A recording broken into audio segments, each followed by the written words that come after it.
nagsasakit.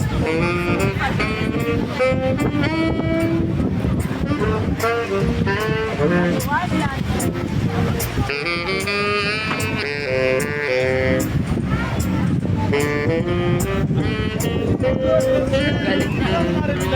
Marami ditong musicians. May kanya-kanya silang poste. Tapos pag matapos na siya, iba naman ang papalit dyan sa poste na yan. Diba? Habang tumatambay ka, yung mga tumatambay. Nasa seaside po kami. Vitamin C.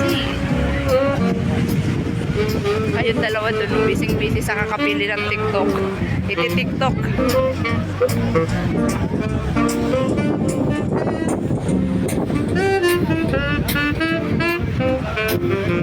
Thank you for watching. Ayan, diba? Ang galing. Tapos na rin siya.